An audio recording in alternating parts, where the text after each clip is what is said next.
Welcome to the Floor Academy podcast. I'm your host, Kyle Hedin, former installation contractor and boutique store owner. Joining me this week is Ken Ballin and Alan Lewis. Those two names should sound familiar, especially if you've dived into the archives. They were the first two guests that aired back in September of 2019. And we're gonna reminisce a little bit here. So let me start off by saying it's been 5 years and 3 months, 283 episodes, and countless amount of guests. All good things must come to an end, though, and I'm going to honor the show by taking it back to these two who helped me begin it all. And we're going to look at what's changed over the last 5 years in our life, in how we view business, any big milestones we hit, any struggles we've endured. I think that oftentimes we don't look back enough, and it's really easy to keep pushing forward, but you don't always realize necessarily how far you've come until you stop, you take a moment, and you look back and you see how much life has changed. So we're going to spend the next hour or so looking back and see where we've come since 2019 and what's changed in our lives personally and professionally. So I hope you enjoy that back. I would do my normal spiel of telling you that we're here every week trying to help your business. That's not the case anymore, folks. This is it. That's a wrap. And so we're gonna dive in. We're gonna have one last conversation, and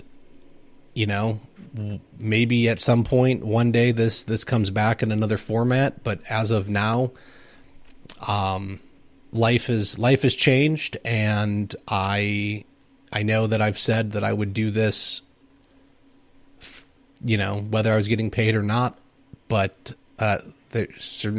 life has changed, and I'm just not able to keep it going at this time. So, if somebody wants to pick up the torch, I encourage you, get out there, have the conversations, and record them for everybody else to be able to hear, because it changed my life.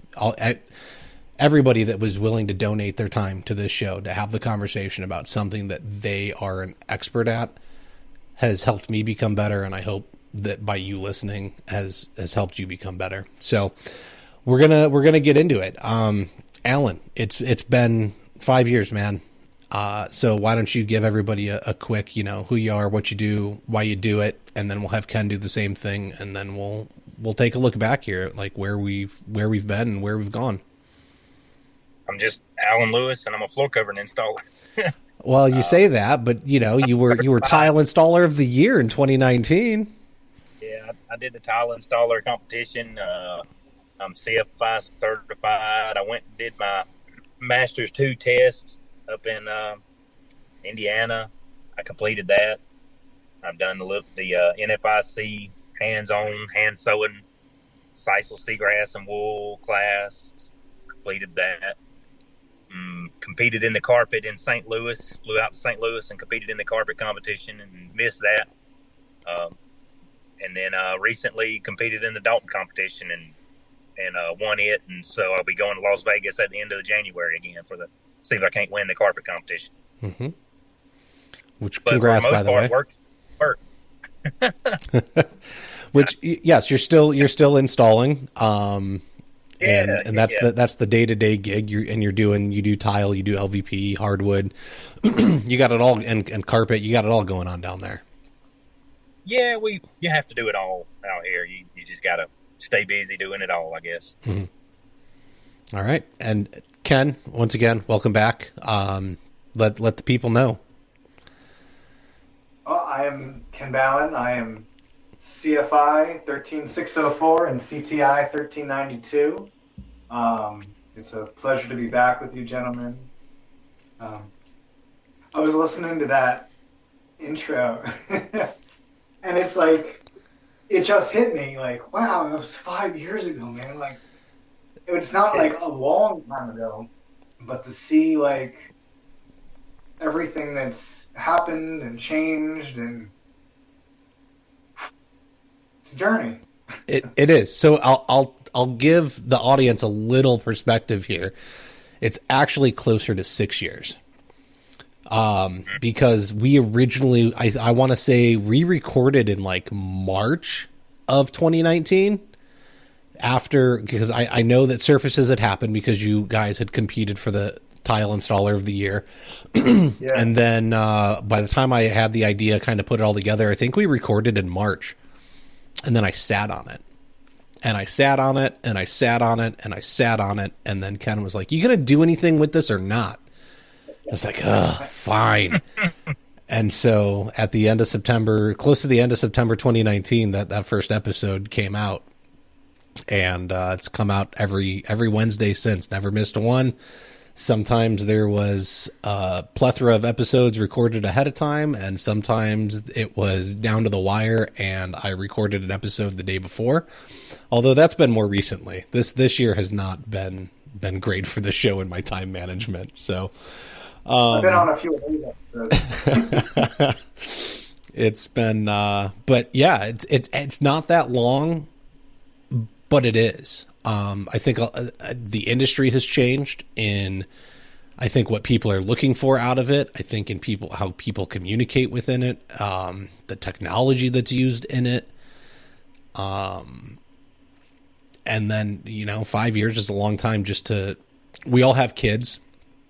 So watching their lives change, it's probably night and day. But even within our own lives, in 2019, I was just starting out on my own.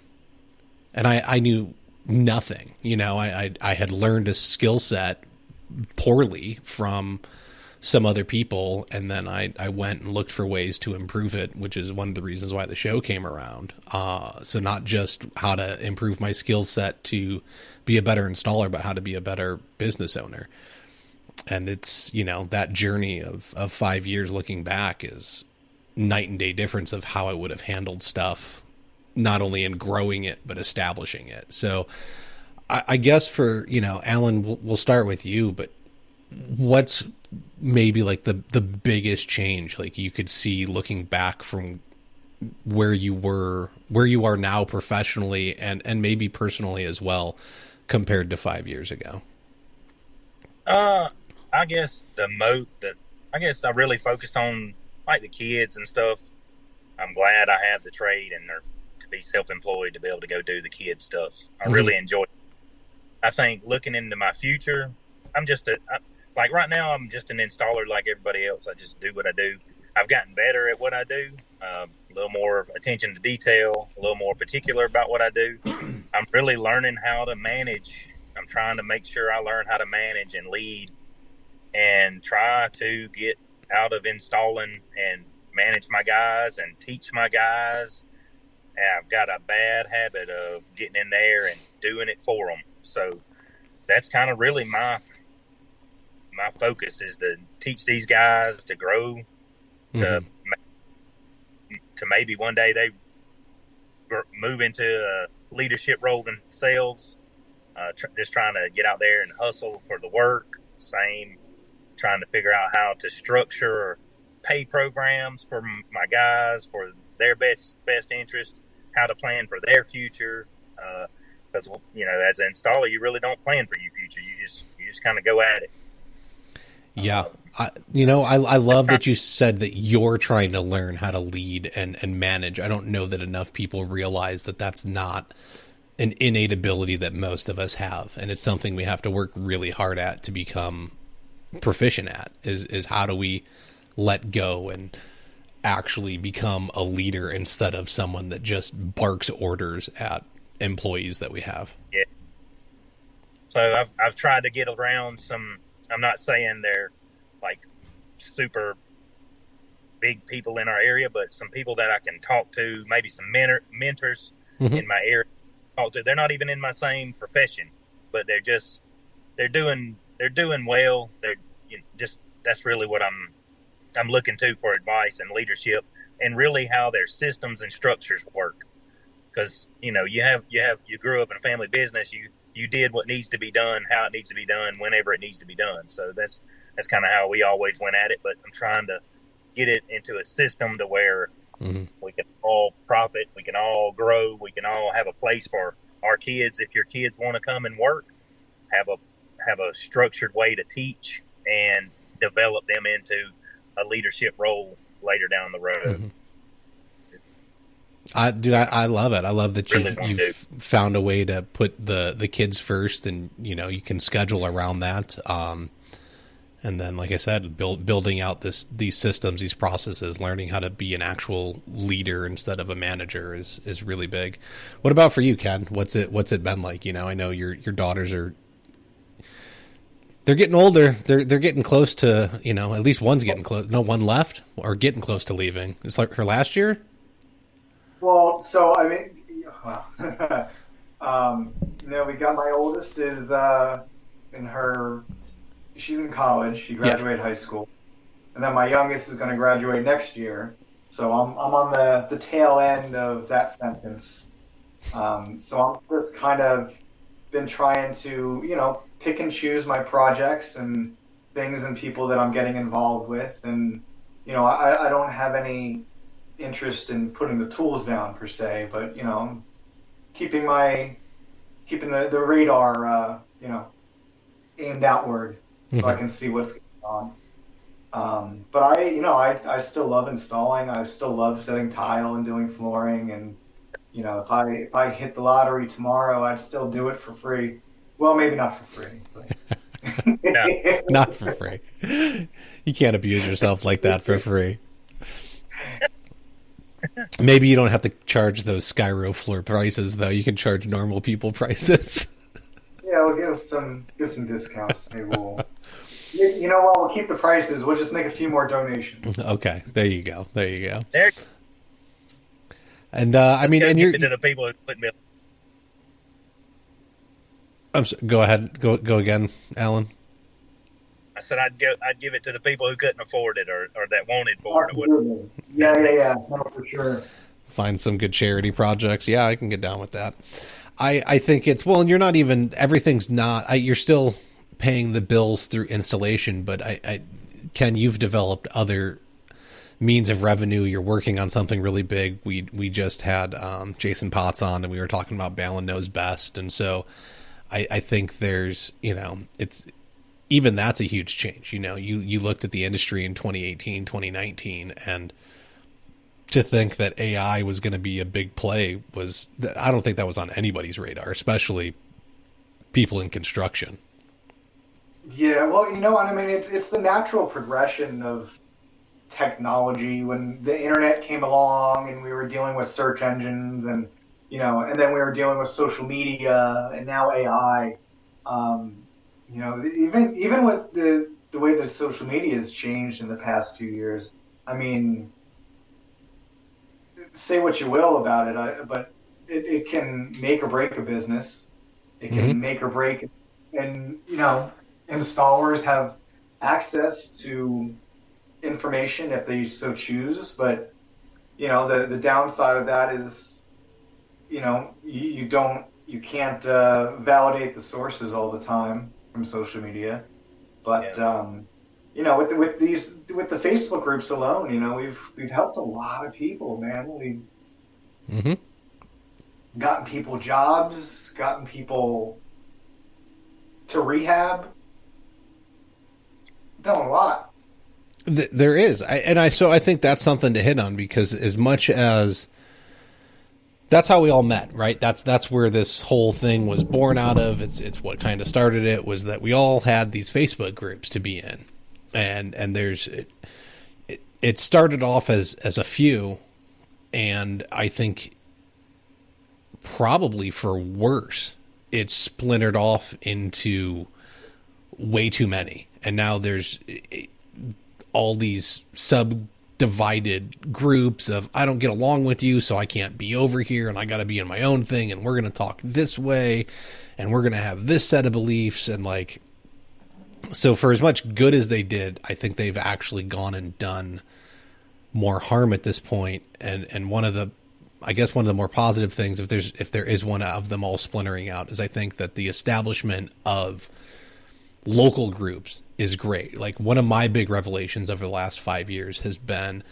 it was amazing to be a part of such a large community, but moving the needle on a national or global scale is a lot harder than if you were to just hone in on the guys in your city or like a slightly larger geographic area. Even if you took your state, for example, you're going to be able to move the needle there a lot faster than you are on a national level, in my opinion. Let alone you're going to have better contacts and probably be able to have a little bit more influence. So I think that the groups that have come out of it like that are a great positive, but the fact that they're, I think when I was advertising the show every Wednesday morning, which was probably driving people nuts, I at one point was in like 70 different flooring groups, and that's scratching the surface. Crazy. It is. What do we need it all for, right? Because they're all the same. Like, okay, I get it. Let's have tile, and let's have general flooring, and let's have the hardwood stuff, and we can have like, okay, hey, I'm over in the UK and we're doing our like LVT thing. I get some of that. But when there's 15 different tile groups or 20 different main tile groups, and then there's the bleed over of like, there's the same 10,000 people in every group, but only 100 people participate. What are we really doing? That's exactly what they did. That's exactly what happened. And it just diluted the value of the groups. If you had, not you, but if, the members had focused on this and put their energy into this and built this and made it a positive, environment, there would have been no need. And, it used to be a lot of fun. It used to be so much fun. And we'd do contests all the time, and we'd, take videos of ourselves doing something stupid, and we'd, laugh with each other. And, it was genuinely fun and lighthearted, and everybody just enjoyed themselves. And then it just got this element of know-it-all sarcasm, and not like the fun kind of sarcasm, like we're busting each other balls, like people just being mean. Yeah. Like there's just there's just no need for all that. Yeah. Well, so Alan, you used to be way more active, and you're not these days. So is that part of what pushed you away from it, was that it became this toxic, non-supportive, informational environment, and you were just like, I'd rather just spend the time with my wife and kids? Or like, what kind of did it for you that you're not as active as you used to be? Just that it's repetitive. After you've been on the pages a while, it's repetitive. And then once you get maybe the culture of the group, kind of like what Ken says, once the culture of the group kind of fades or gets diluted so much, man, hate that spreads, and anything you post is like, there's not I understand some people, and I'm this way a little bit. I don't have a really good typing voice, if you could say. I don't know how to use my words well enough to explain, hey man, maybe you ought to do like this, because there's no tone to it for me. So it's just really critical. So no matter what you post, it's a lot of critical people that, it's I'm better than you. It's always I'm better. And I don't know. I've moved away from a lot of that. If you're better, then be better, and teach me how to be better. But I don't know. That's how I got away from it. I'm not trying to be boastful or anything whenever I comment on something. Sometimes I just like to chop it up, but most of it's just kind of I'd like to help you, but I don't really explain it well. But a lot of it's critical and hateful to me. I think a lot of that, you're right that there's no tone on the internet, right? It's just words on a screen, and then you interpret it how you would like to do it. I think a lot of that probably comes from the fact that it's a male-dominated industry, and there's a lot of testosterone, a lot of machismo, and all of a sudden it becomes a pissing contest for no reason. For no reason, it becomes a pissing contest. Someone comes along, they ask a question, hey, can I do it this way? You're an idiot. Why would you do it that way? Like, what? You can't do da da da. Man, dude, they're asking why. Like, can we just help. And I guarantee you could probably go search my name, and I bet you there's a post or two where I was the asshole. I'll admit it. You know, I can almost guarantee it. And so it happens to the best of us. But I think that's really, you know, we need to work on that, because there's a lot of good that can come out of it. It's not only, and you say that it, I don't know how to say it. You say that it is good to reach the people in your area and then to reach the people in your state or whatever. Mm-hmm. But the internet and all the pages and all that stuff, it reaches everybody. And then you hear all of this little drama stuff. It's like schoolgirl stuff when you're at these workshops, or if you're at this little thing, well, so-and-so's doing this. Did you see this or do that? Dude, it's no different than what Ken just said. If everybody would stayed here, you could work this thing out to make it good for every single guy, man. And there's always going to be a pecking order, but people, you rise by lifting others. That's what Ken always had paid. You know, he rises by lifting others. Yeah. You know, we sit a little different down here, but all at the same time, you got to stick together somewhere in there, because you're always just going to be an installer. If there's no place for you, nobody looks out for you. As far as the manufacturers look out for you a little more now than they used to if you have some reputation. But at the end of the day, you know, it's poor installation first. You know, if there's any, it's poor installation. You know, if you can rise by lifting others, you show and teach and help. But man, it just, I don't know. I get to rant on that. No, I think that's great. You make a great point that I think the manufacturers are a little more receptive now. But I also think it's not necessarily reputation. I think it's just relationship. Well, we put a lot of work into that, you know? So, well, yeah, but that's why, like, I've said for a long time, like, go get to know your local reps. They're there to help you. That's what they're paid to do. They are paid to support you. Go build a relationship, get to know them, and know, you know, you can call them up. They'll spec your project for you. You don't even have to design it. Hey, I'm working on this. I have to do X step, Y step, Z step. They'll be like, well, you're going to use X, Y, and Z products, and they'll spec it for you. And then, you know, it's a lot easier to figure out. But that's the kind of stuff they're there for. And people are just out there, you know. Well, I don't know. I just read a comment this morning on Facebook from like one of the local community groups. And this lady got 4 different roofing bids, and each one of the 4 roofers talked trash about every other method she received from the other roofers. They were all the expert. They all knew better. Their system was the best. The other ways were all wrong. Are they all wrong? Because you can still, like, if we're going to go to, we'll take the tile world because this is the easiest one, and you can use Red Guard and be successful. Yeah. You can use mud and be successful, and you can use foam and be successful. They all work, but what's the best application for my project? And so that's what I don't think people are doing, and that's the issue, right? Like, people automatically trash something because they're like, that's inferior. No, it's not. It just may not fit what you're trying to do well. What? Go ahead. Come on, shaking your head. No.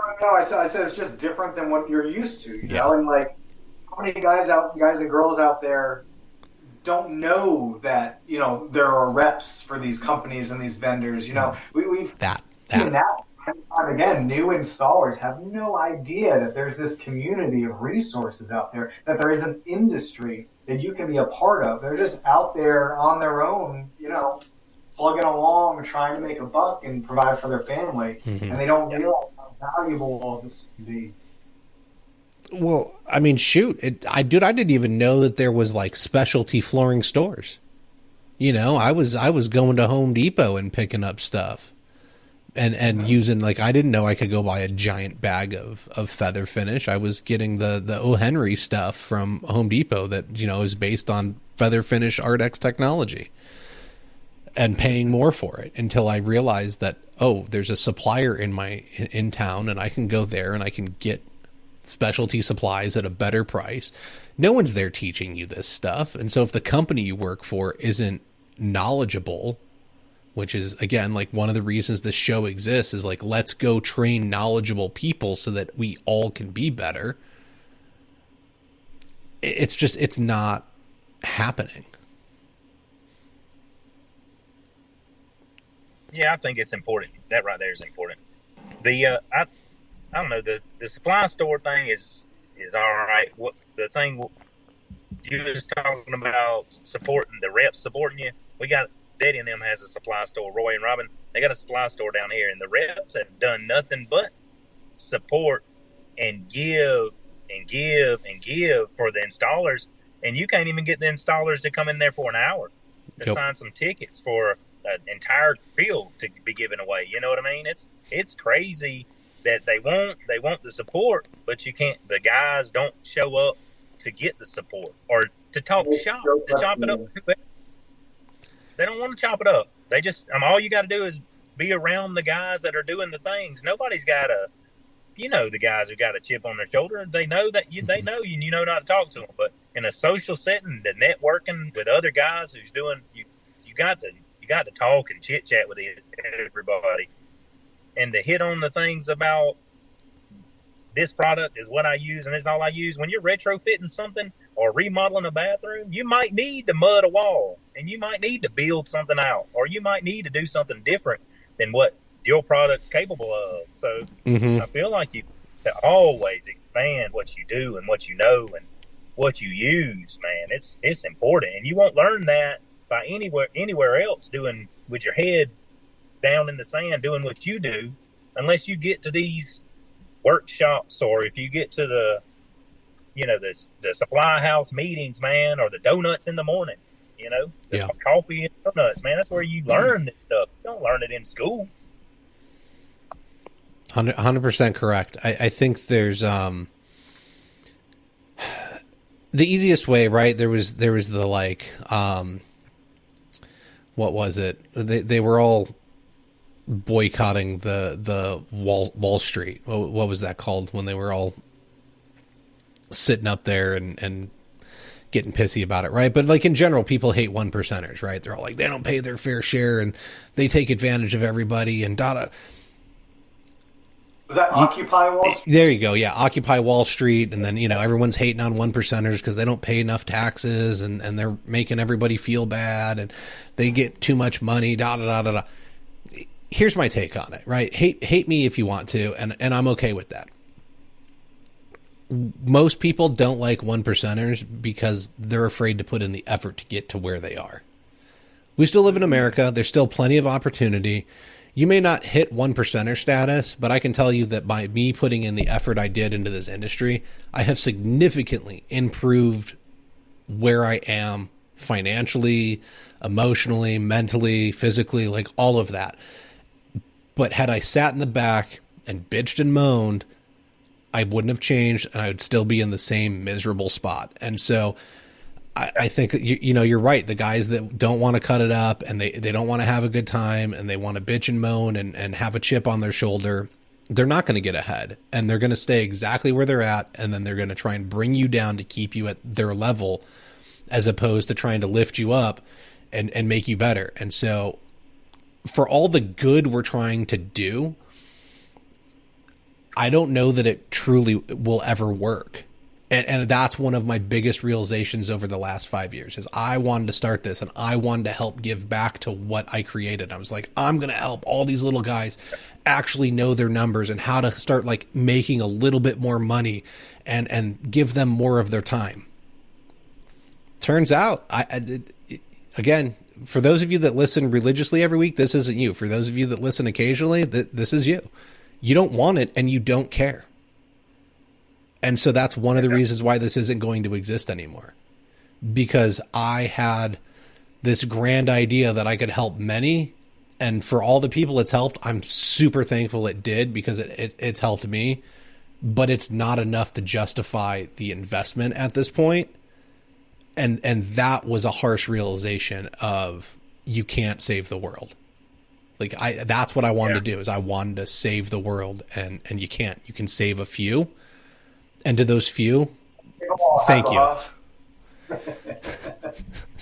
No, you can't. I mean, I'm gonna go be like Hasselhoff when he's drunk and just go eat my cheeseburger. You know what? But it's true, and you get to a level and you get frustrated, and I'll go back to the Facebook groups. I hate to keep harping on it, but like, somebody comes in and asks for advice, and you give them advice, and then they don't take the advice, and then they're pissed off that they got screwed because they didn't take the advice. Mm-hmm. Like, I can't tell you how many times I've gotten messages in my inbox, texts, calls. Hey, Ken, what do you think about this? Oh, okay. This is what I think you should do. This is where you need to go to do that. And then they don't listen.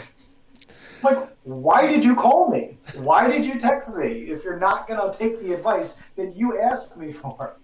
Which, I agree, because it's another lesson that I've talked about on this. I think if you want to learn how to become a millionaire or a billionaire, like, you can go find those people to hang out with, and they will mentor you until they see you wasting their time. Oh, yeah. Anybody that's like financially, personally successful is generally very happy to give back. They are not selfish. And if they see somebody that's like motivated and ready to jump in and give it their all, they're like, yeah, okay, I'll give you the time of day. And they'll give you a couple things to do, and then they're going to check in on you and be like, okay, where are you at? And when you don't do it, they're going to ignore you. I've got a guy, same thing as you. This kid has reached out on multiple occasions, like, I gotta know how to do this, and can you help me with this? I was like, yeah, man, you need to do X, Y, and Z. Let me know when you do it. Months later, I'm gonna get there. I don't care. It's been months, dude, until you show me like anything. I read it and I'm not even answering. I don't care. And it's been over a year, and now they don't message me anymore. They never did any of the work, and yet they're still out there saying like, I can't get enough work. But for everybody that didn't listen to the advice, like, I feel this sense of, I don't know, I want to say like obligation. I feel obligated to this industry that's given us so much. Mm-hmm. And there's always that one guy or girl that's just starting out that doesn't know, and I feel this, obligation to reach out and bring them in and help them and show them the way. And I don't know, maybe I'm no, I think that's the right attitude. I think even Alan would agree. Like, I'll help you, but you have to help yourself. Right? I can't spoon feed you forever. So I'm going to teach you how to fish. You need to then go fish, and then you can come back and be like, okay, well, how do I catch the bigger fish? I can teach you that lesson. But I think you probably have that with your boy, right? Like, he's been doing football for many years now, and you've watched him grow as a player. I think you have a coaching role. There's probably the same thing, right? Like, he had to learn how to become a leader on the team. He had to learn how to play the position. He had to learn how to study the playbook, and you had to keep feeding him all of these lessons. But until he started showing the effort of actually wanting to do it, you were like, well, we're going to be stuck here until you want to change. Is that fairly accurate? Yeah, it is for me. You gotta put it in. You gotta put the work in. Mm-hmm. My youngin', he's at that turning point in his life now. He's wrestling now in 7th grade. His first time he's ever wrestled. He's learning he's got to discipline himself. He's got to do the things that makes him better outside of practice. He's got to keep working at the football if he wants to keep doing that. It's just the same thing with work. You still have to keep honing those skills. I got a guy that works with me, and he wants to install carpet. And I've been coaching and doing all I can do. And when we have short days, he says, hey, can I get a piece of carpet and make some seams? Can you look at them? He takes them home. He does this. We troubleshoot them. We say, hey, this is this. This is this. We go over it. Try this next time. But it may not be. He may not have time to do it, a week or two or a month later, because we do so much different stuff. But, that eagerness to learn and that try, man, It counts for a lot, man. It's so much more than, I'd rather deal with that. A lot of the other junk that goes on. I think that's exactly it. You found somebody that is motivated to learn, and they're few and far between, but that's that's who we're looking to hire. And when you learn how to, it probably took you a while to learn how to interview to find that type of person, but they're out there, folks. They're out there. I gotta interrupt us. I forgot to do my advertisement at the top. So we got 2 advertisements. Attention flooring professionals, elevate your craftsmanship with the finest tools and supplies from tiletools.com. From spacers to saws, we have everything you need for flawless tile installations. Plus, we offer top-notch customer service and fast shipping. As a special offer to Floor Academy listeners, you can use code FA10 to receive a 10% discount on your next order. Don't settle for less. Visit tiletools.com today and experience the difference in quality and service that professionals trust. I don't know how much longer that's going to be active, folks. So you better, this comes out a few days before the end of the year. I don't know when Steve Sprung is going to take it down. Go get your 10% off and hurry, get yourself something nice for after Christmas, and it'll be there pretty quick within a couple of days. Uzin has your floor installation needs covered with our extensive range of high-quality products. Whether it's our moisture mitigation system for concrete slabs, subfloor prep products, tile and stone installation systems, or our tooling, we have the solutions for your project. We also provide expert guidance to help you choose the right solution, as well as technical support for your job site. Learn more by visiting our website, social media, through our app, or contacting your local rep. Again, as always, if you don't know who your local Uzin rep is, download the app. You can search them up. It's going to give you their phone number right then and there. You can also find out, the products, and you get the TDS, use the calculators for how much product you're going to need once you know what you're working with. It is a valuable resource. All right, gentlemen. Let's talk about, I think, another thing that's kind of changed, and maybe, we all went through, and I hated being put in this category, was really, I think, 2019 was kind of the rise of the influencer thing within social media, and then especially in flooring. And I need you to teach me how to influence. But I think, everybody was trying. Everybody was trying to be one.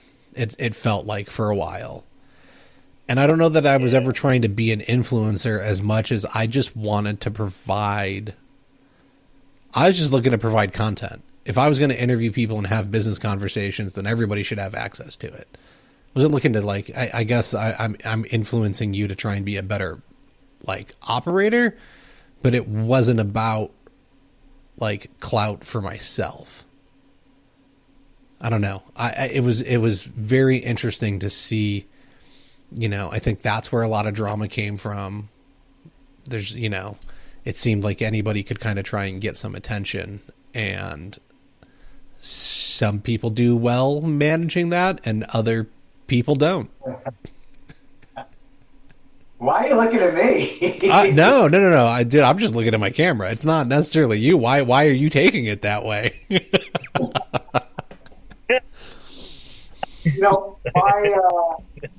My thing from the start of all that, funny business, it was always I enjoyed taking pictures and videos of my projects, what I was working on, and sharing it, in the Facebook groups. And that's what we all did for a while. We'd share our work. This is what I'm working on. And there was never this thought of turning into influencers or, this boost in social media like that. That's not what it started out as. It was just a group of us that wanted to share our work, share our techniques, and everybody kind of enjoyed the back and forth banter with each other about, job site stuff.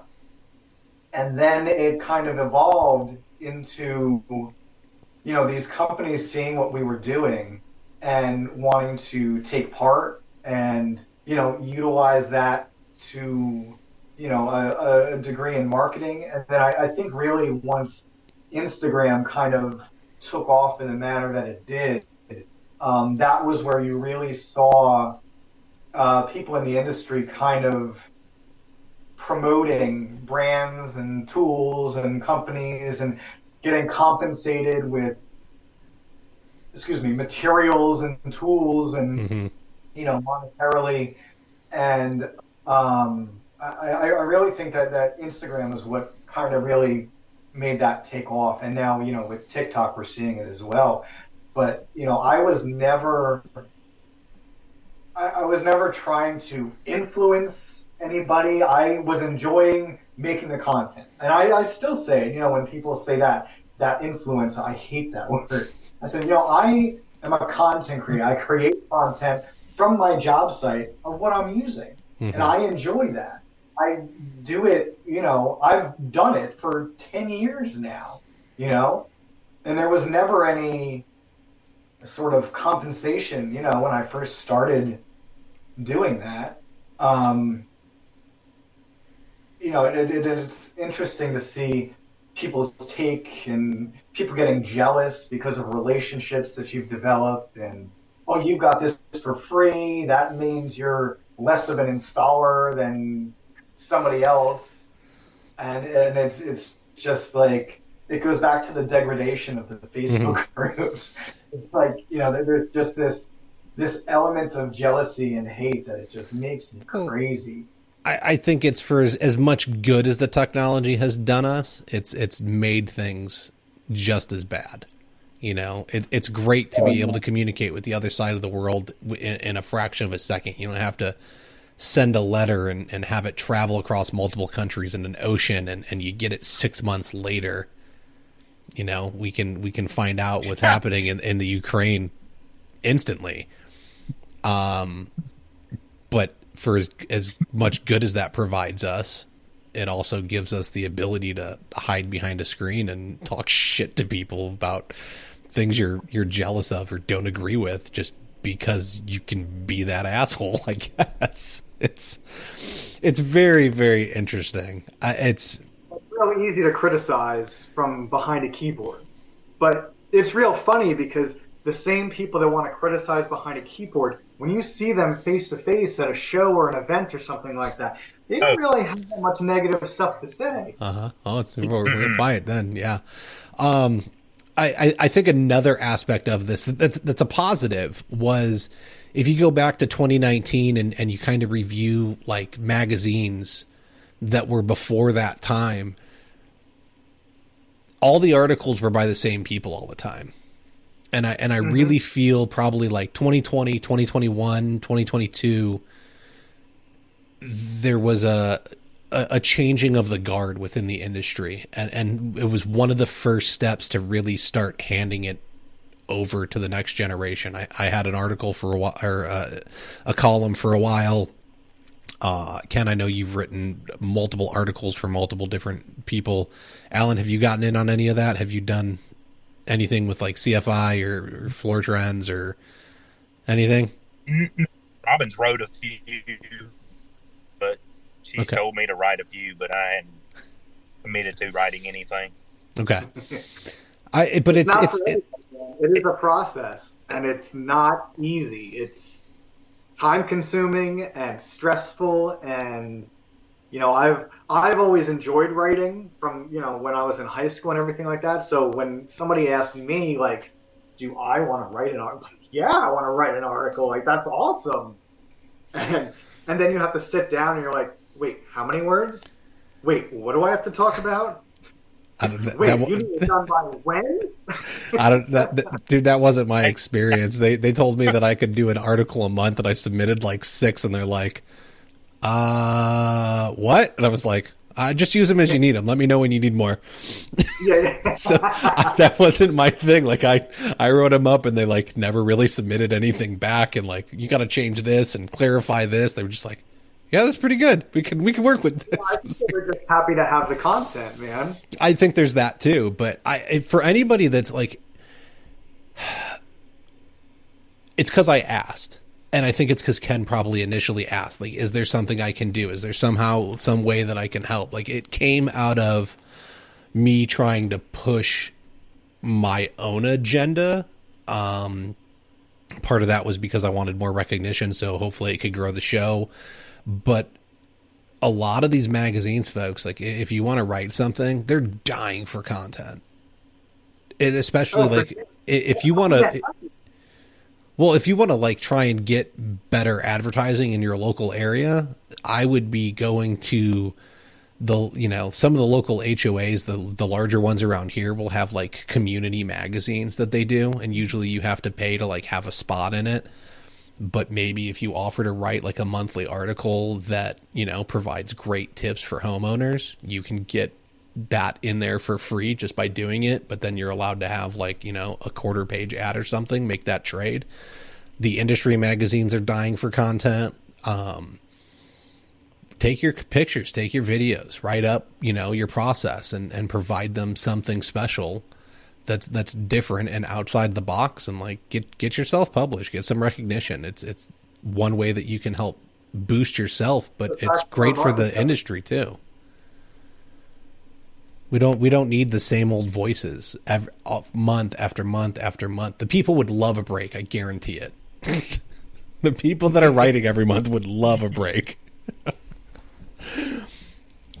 But I think that was something interesting to see, that it felt like there's been a start of the changing of the guard within the industry. And so for a long time I've talked about on the show, like I kind of feel like there's a good old boys club, but it seems like we're kind of coming to the end of that generation really holding power, and over the next decade it should probably virtually disappear.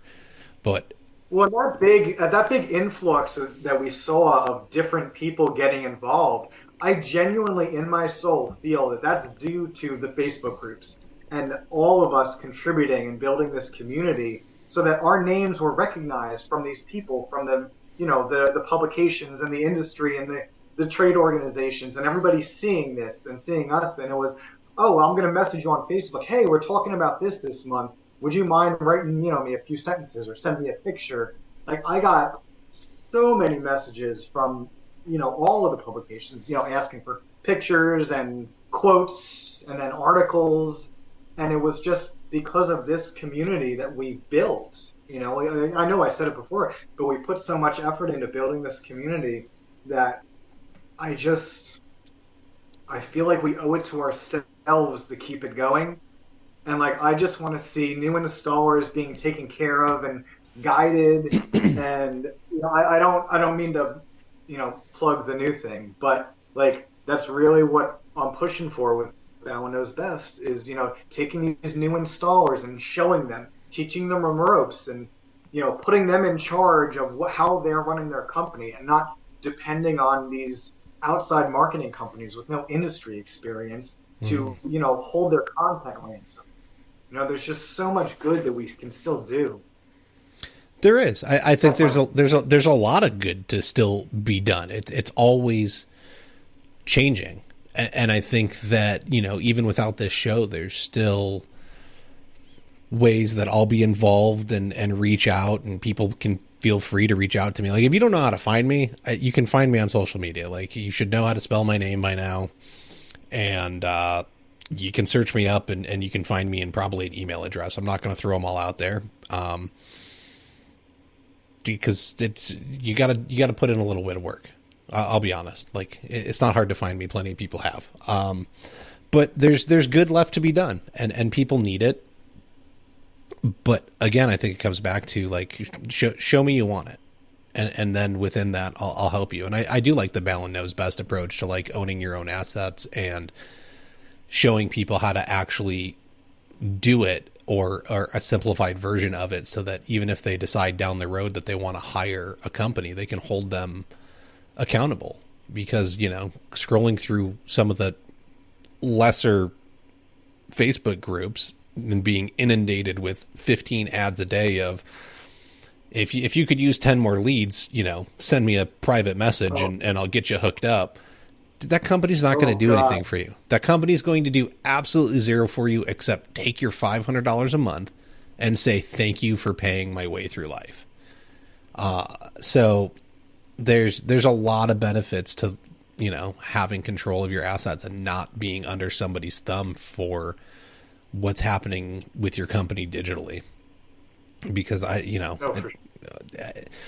between having to manage a website and an advertising campaign and using a CRM, like there's so much stuff going on, and I get it. It's complicated, but there's people that are willing to help you and make it simplified. Let alone you can look at it, and a lot of these tech companies are getting bought out, and then they're getting bought out by somebody else, and then they're getting bought out by somebody else. Well, now this little mom and pop tech company that existed is owned by a bunch of venture capital. You think venture capital cares anything about the actual flooring industry? And I don't care if the original people are still involved in the company and they tell you that we're here for you and we want it. The people at the top, this is me hating on 1%ers.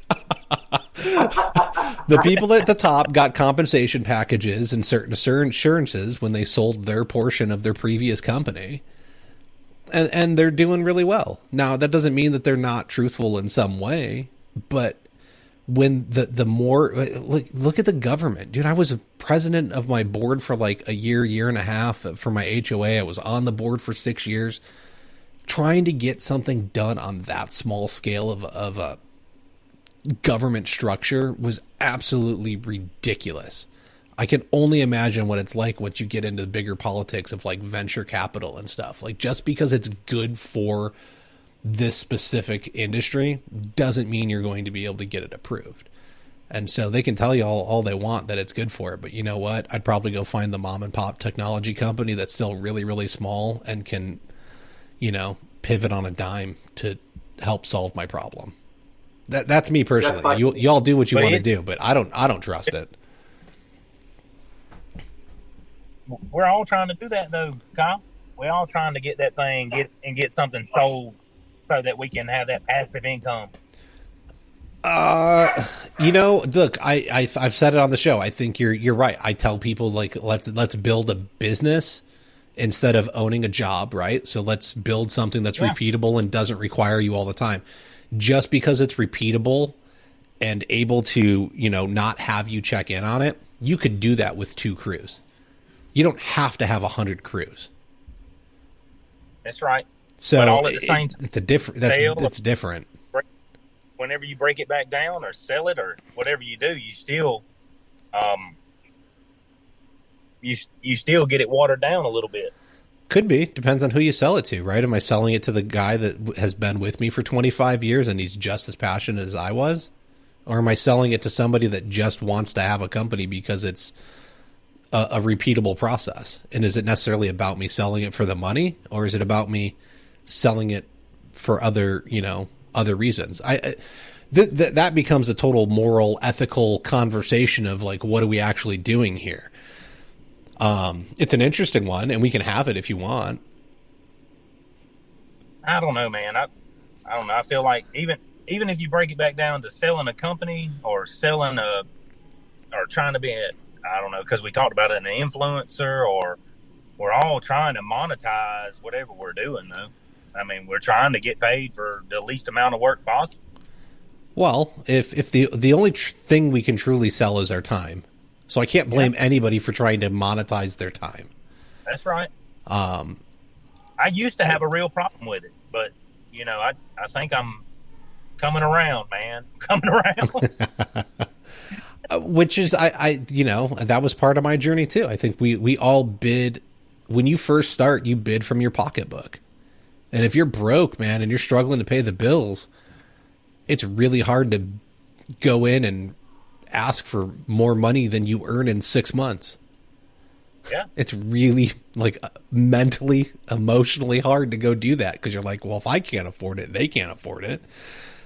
But you learn how to do it. I think, we didn't really hit on it, but all of us through our journey over the last 5 years, I think, have found ways to give more time to our kids as opposed to being stuck in the field, which was absolutely amazing. I mean, I've spent the last year not working. It's December. The last floor I installed technically professionally was my mother's in the middle of January.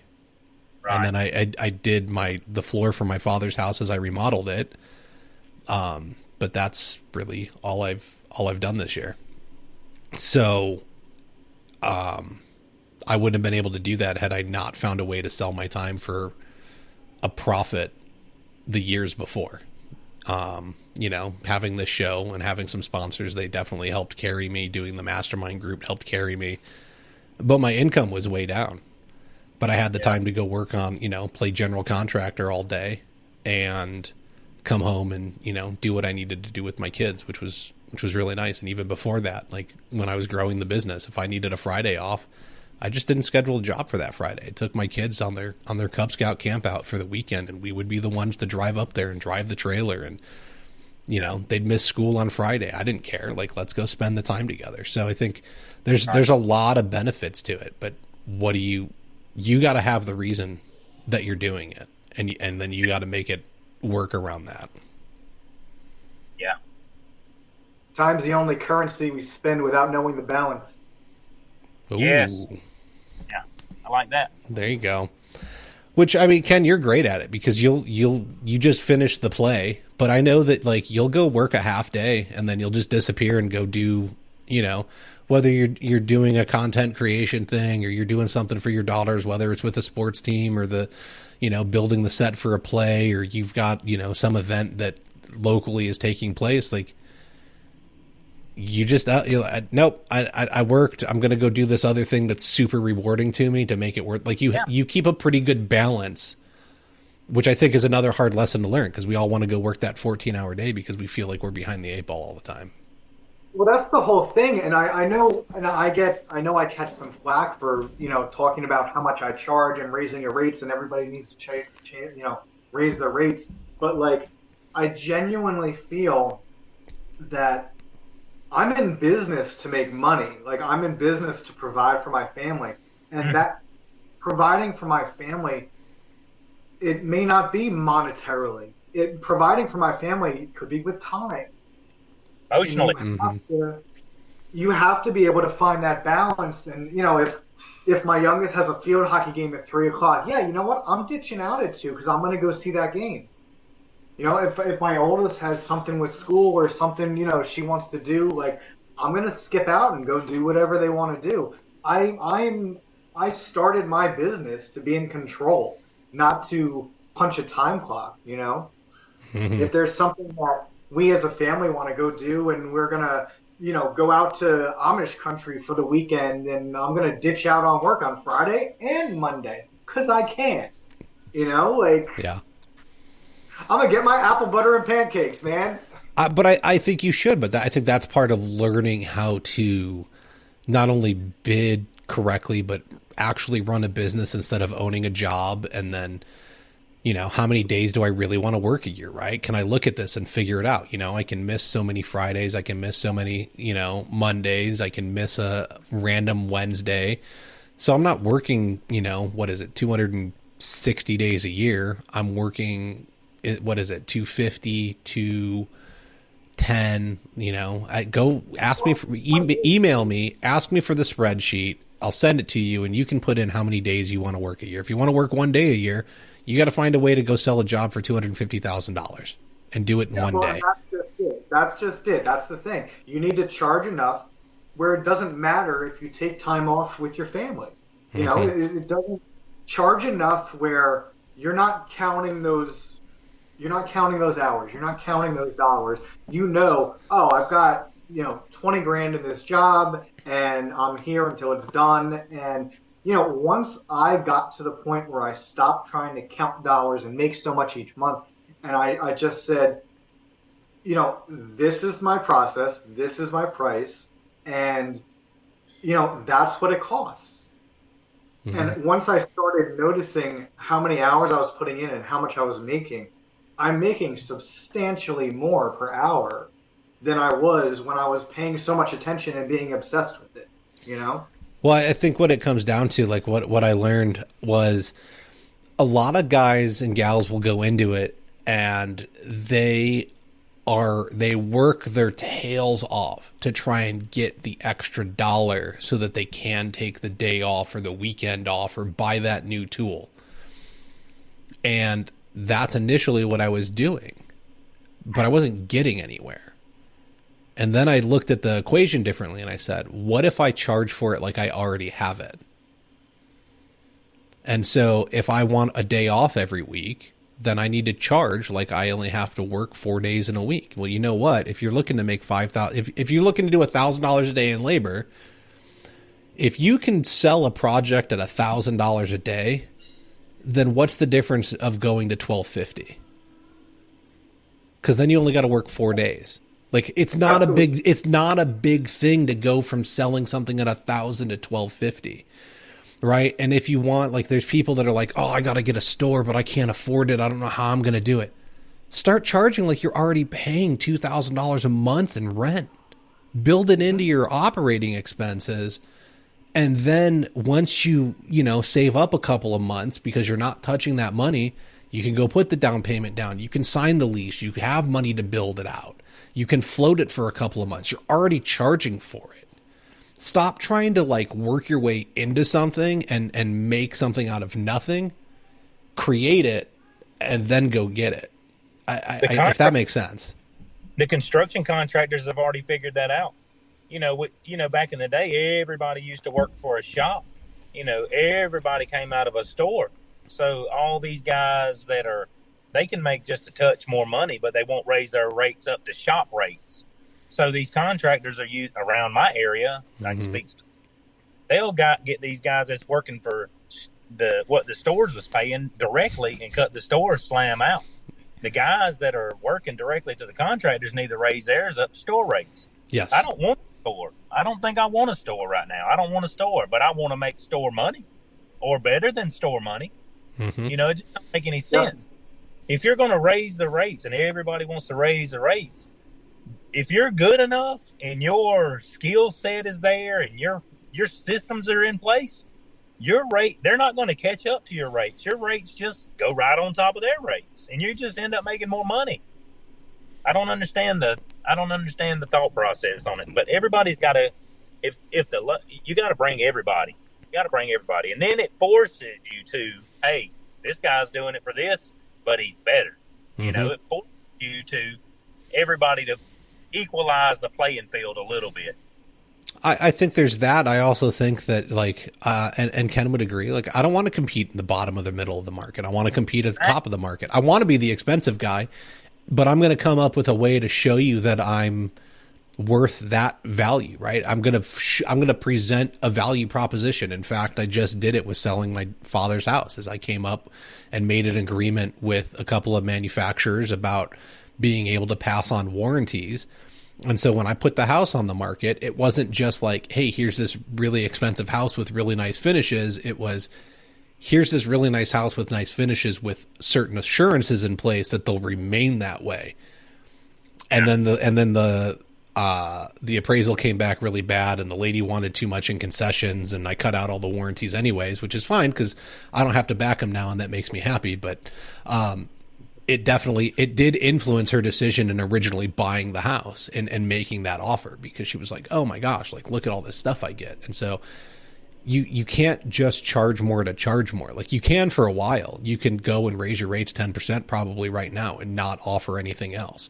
But if you want to get past that, you've got to learn how to make a value proposition and show people why you're actually different. I think that's where a lot of people struggle, let alone you were mentioning how people leave the shop and then they go and charge the subcontracting rate. It's because they have absolutely no idea that they're running a business and what overhead is, right? They think that the shop rate is what the shop is out charging for you to do stuff because they just don't even get it. And it's like, no, the shop has to cover the fact that they bid the job, sent you to the job, got the materials to the job. They're paying you to do it. You don't have insurance. They're covering you on insurance. That costs them.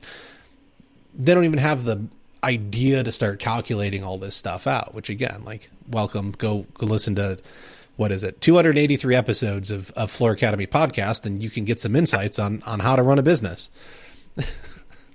Well, that's just it. Not a good installer does not necessarily make a good business owner, and we've seen that time and time again. And vice versa. Well, exactly. Know your strengths and hire for your weaknesses. That's right. Hire. My saying is go hire people to do the things you hate. Absolutely. And I think the funniest thing is that everyone thinks that because they own the company, they have to run the company. Bullshit. Dude, if you want to be an installer and you love installing, go install. But hire somebody to go do the admin side for you. Oh, I can't trust them. They'll steal all my stuff. How? How are they going to steal your stuff when you're the one designing the plans to hold them accountable and you have to check the work and you have to sign the checks? Like, you don't have to put them on the bank account. They just got to manage the day-to-day because they're better at managing the day-to-day. So, bullshit, man. If you want to install, go install. Hire somebody to do the part that you suck at. Like, that's... it's not as complicated as we all make it out to be. Like, we all want it to be this big struggle. And I don't think it has to be. Affordable. Got to charge more either way. Sure. That's one way to get there. I don't disagree. I think a lot of us undercharge. I brought it up. I was talking with Jerry Levinson's son the other day, and I was like, I don't understand how people haven't raised carpet rates. Like, there's no reason that I should go out and install carpet for 8 hours a day, and then I can go out and install plank or tile for an 8 hour day, and I make more doing the plank or the tile. An 8 hour day is an 8 hour day. Like, I may need slightly less tools to do carpet, but I think the skill set's just as high or higher for that compared to the other surfaces, because in order to do it right, have good seams and all of that, like, it takes knowledge and time. It's also harder on the body. Why am I making half the amount, a third of the amount of the money? It makes no sense. And yet, because that's what they. I know, but that's the problem. Like, how do you not put it together in your own mind that, like, well, why wouldn't I make the same amount of money for doing the same thing? But, well, it's carpet, so I'll take it. Like, stop, man. Like, the retailers, you need to go charge more and just change what you're charging for carpet. And installers, like, please go demand more. There's no reason for you to have to accept that. It's absolute nonsense. They can't make the transition, Kyle. They can't make the transition because they're not making any money, so they depend on the stores so much. The guys around here buying, the stores are providing their tax strip. They buy the tax strip. They don't have the money to change. They rely so heavily on the store or that pricing that they won't change. I guess I don't know. Okay. So there's another problem I see is when our installers, like I'm not a big union guy. They drive me nuts. I don't think we necessarily need them anymore. They had a time and a place. But when are installers going to step up and say that I'm a human being and I have value? Why do we go to the store and continue to accept nonsense? Like, if you're working for a store and you stay busy 5 days a week, but you live paycheck to paycheck and you're living like a reasonable lifestyle, there's no reason for you to struggle. It's if you can't be above the median wage in your area and like live comfortably and have a savings, there's something wrong. Because as somebody that's in this industry and has done it, like, you should make a good wage. I would say that, outside of really expensive areas like New York and Los Angeles, most installers across the country should be able to make very low six figures, no problems. Take home, like, after taxes and everything, you should be $100,000. And now, okay, if we're going to look at Los Angeles and New York, it's probably got to be 150, 175. And if we're going to look at some, lower income areas of the country, then maybe it only needs to be 75,000 to 90,000. But on average, it's probably, low six figures, 100 to 125 in there, depending on where you want to be. But there's no reason that, like, a flooring installer should have to have their significant other working to pay all the bills, in my opinion. Like, you should be able to, even though it costs over $60,000 to live like a middle class lifestyle now, it's absurd. And yet we have a lot of people that just accept going into a store and like, oh, this is what we pay, take it or leave it.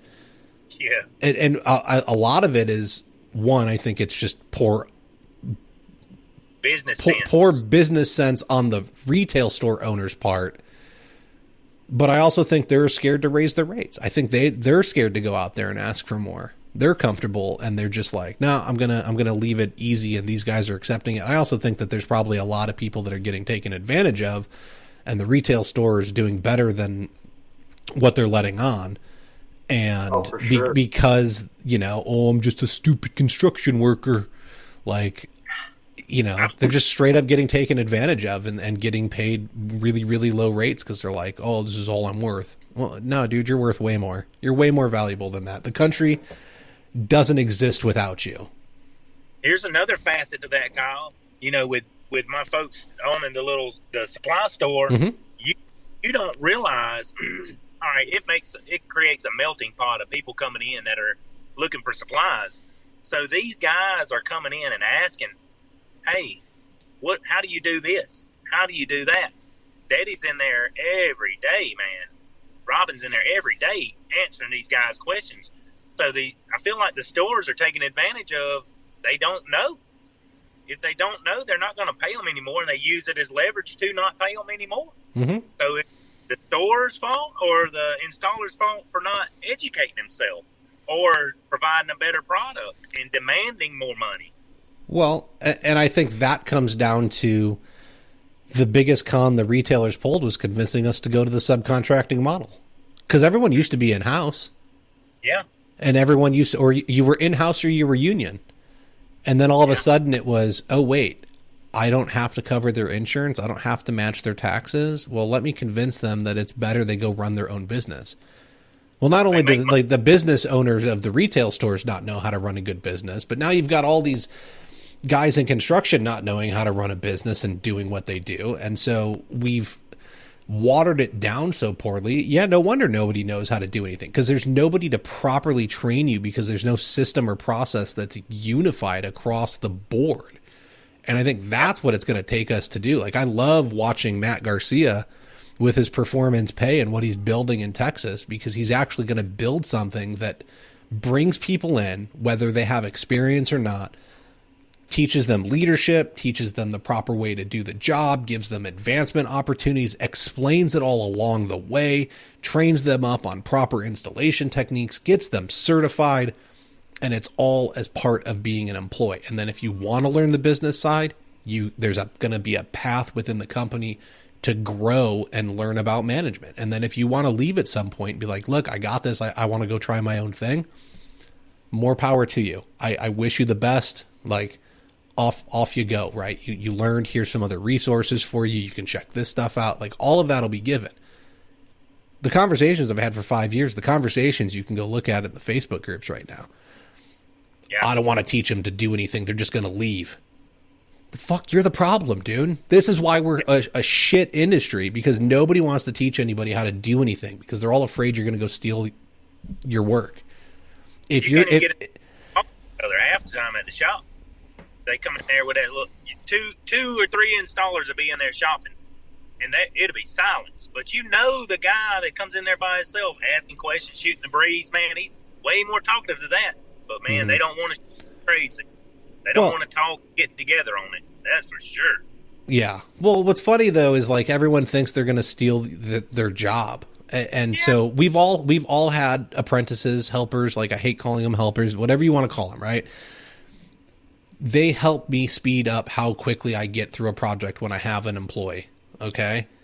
But I can't get to a project any faster. So if I were to send that person and go do a project, they're going to be able to tackle it at their speed, and I'm going to be able to tackle one at my speed.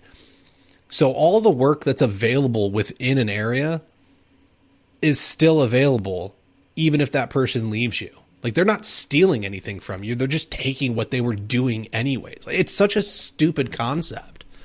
Like, it's not like they're not out there just magically taking 2 jobs in a week when they can only complete 1 job in a week.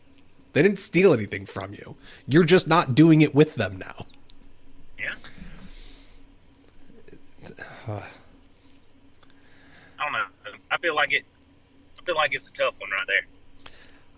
It comes. Let's get educated. Let's hang out. Let's have good conversations. Let's look to lift each other up. Let's look to, partner with each other. Not everybody has to be like this evil competition, and I can't talk to you about anything. I think people are, I wouldn't talk to anybody local in my area because they'll steal the way I do it and they'll take my work away. Dude, I'll talk to anybody in my area. I don't care. If you can steal my work, you're doing it better than me, then I'm going to have to go talk to you and be like, wait, what'd you change? How are you doing that better? Well, dude, that's why we have Jersey night over here. There's a night in the summer where we all get together and we come out and have dinner and drink beers, and installers come and reps come and we all hang out together. Mm-hmm. There's no competition. You're just part of the network. You're part of the circle, and we invite anybody and everybody in, and that's how it should be everywhere. I feel like we have such a better grasp on that sort of element here in Jersey than anywhere else. There are spots throughout the country that kind of mimic what we do, but we are just a group of guys that like getting together and talking shop. Mm-hmm. No, I tried to do it here in Arizona for a while. I was trying to host a meeting once a month, and I did it for about a year, and it was pretty much there was like 8 regulars, but of those you would get some combination out of those 8 that resulted in like 5 or 6 people, and then maybe like one new person a meeting, and then they wouldn't come back, which is crazy because there's 4.5 million people in Phoenix. No. And there was like it started with like over 100 people in the local Facebook group for Arizona, and it's over 200 or 300 at this point. And I bet you I could go back to trying to host a meeting and like 6-7 people would show up. And I was doing it in the evenings. It was after work. It was a Thursday night. Like I was trying to put it at like a convenient time after you should have been done. Events were posted 2-3 weeks in advance so that you could schedule around it. Like I tried to do everything I could to make it as easy as possible to show up. You did better than I did. I tried to get it local on a Facebook page and couldn't get anybody involved in the page.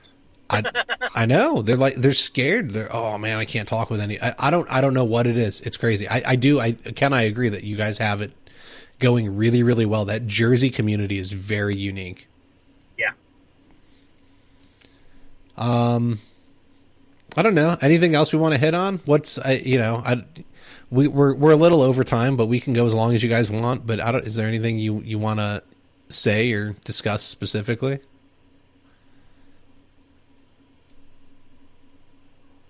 I mean, I just think that,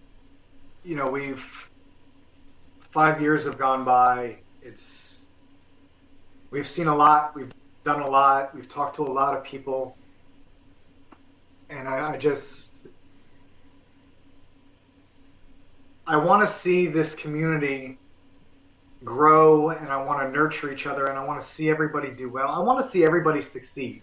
It frustrates me to see people struggle, and I just want to, maintain that sort of trajectory that we've been on for this time. I hope that that's something that, we can all kind of agree on and commit to, and that's my rant. I get it. I think like I hope the tone wasn't overly negative, folks. Like we're not trying to be negative. We're trying to say like, here's what we see, but here's what we want. And I think that's what Ken is saying, right? Like, look, I may not produce the show every week. I don't know what's going to happen when I move across the country here over the next couple of months, when I can finally get my house sold and make that happen, and I start living in Wisconsin.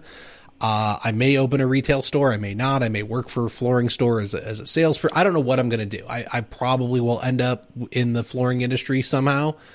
I'm not, just because I'm not producing the show, just because I'm not super active in the groups, doesn't mean that I'm not here. Like, you can reach out. I love having these conversations. I love getting into the theory of it. I love trying to come up with marketing plans. Like, I'm happy to have the conversation. I'm happy to like nurture you in the right direction and be a sounding board. And so I'm with Ken. Like, it's not about me hating on it. It's about, there's a lot of bad, but I'd rather try and be a positive space within this, and let's push it further in the right direction. And so if you're willing to do the work, like, I'm willing to have the conversation. Absolutely. I'm the same like y'all, a little different. I like it. Y'all are more like digital help, or I guess you could say it like that. I really like guys at the workshops. I like to see the guys at the certifications working on their hand skills. Everybody feels a little intimidated going to these things, but joy going to those and showing these guys hands-on, this is how I do it. This is what I do. And then they show me this is what I do. And I learn something from these guys every single time.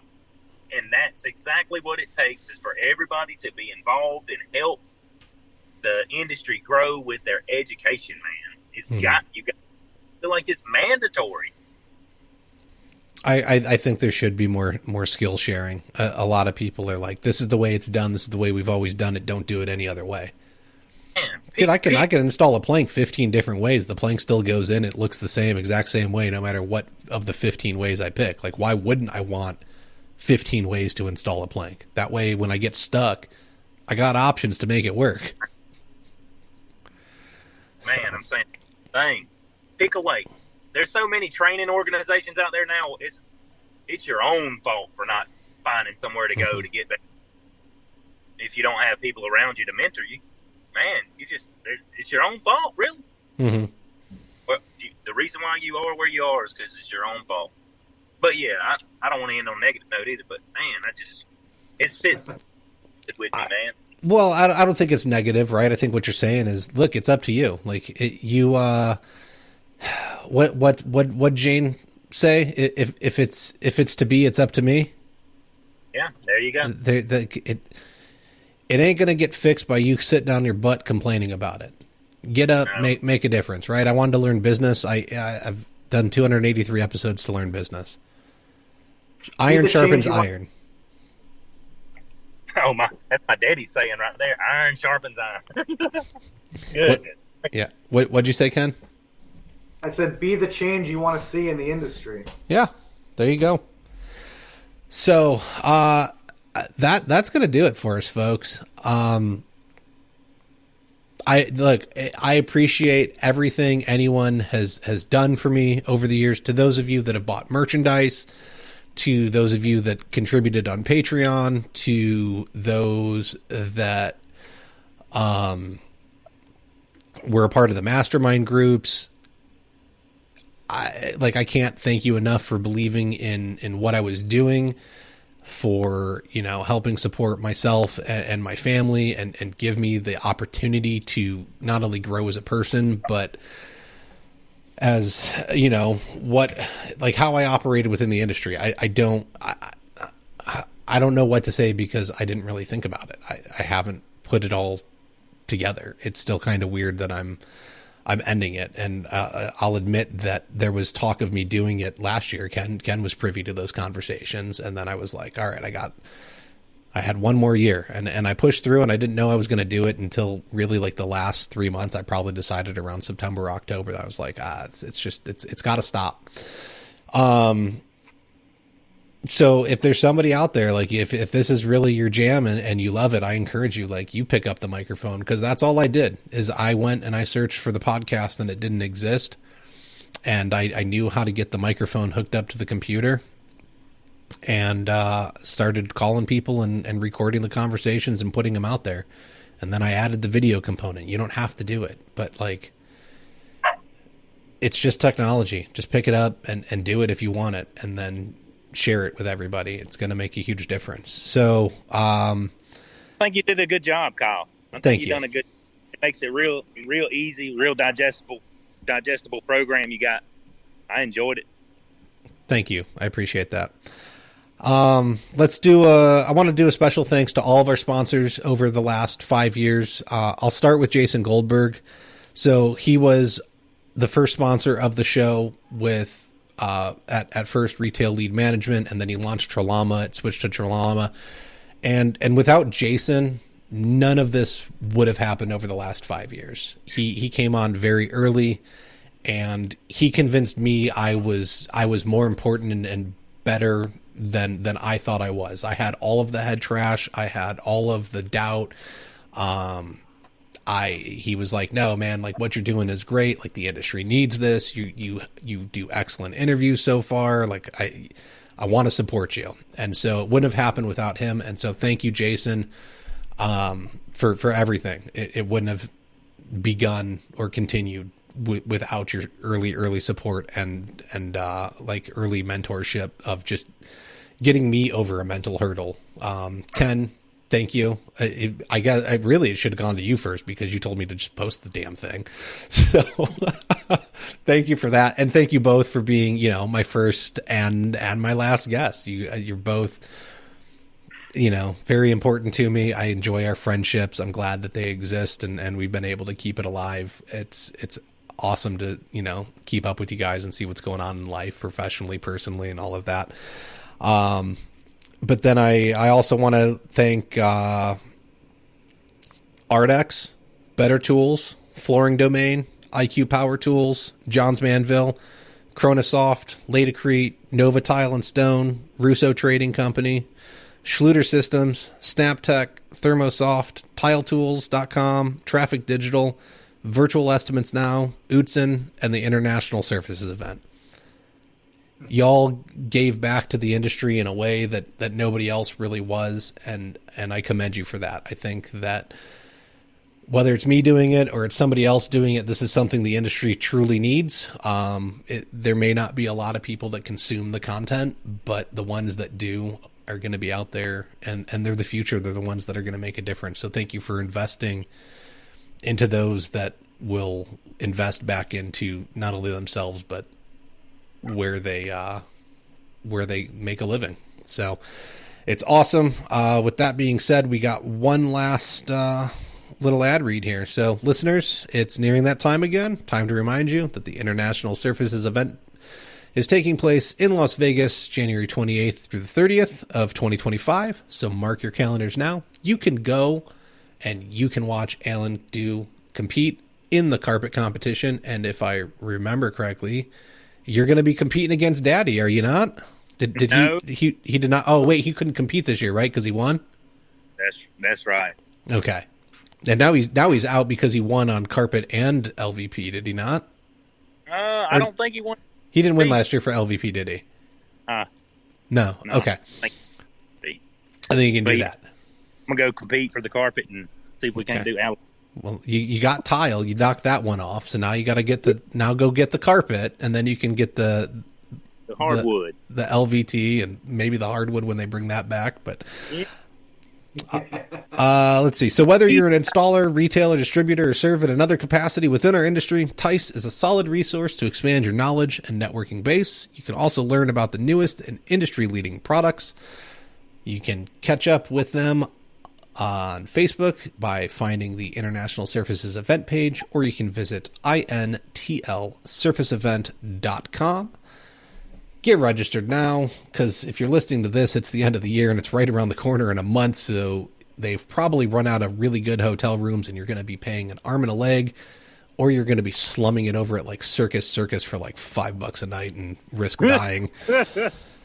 Nobody wants to do that. Book early, folks. Book early. So, all right, gentlemen, thank you so much, everybody. It's been a blast. You know where to find me. If you got questions, I'm happy to chat. Again, I appreciate all of the support over the last 5 years. And I don't know what's next. I haven't figured that out. So I'm trying to figure out what I want to do when I grow up. But it's all part of the journey. There's some new adventure waiting for me, and I'm excited to tackle it and learn something new. So until next time, folks.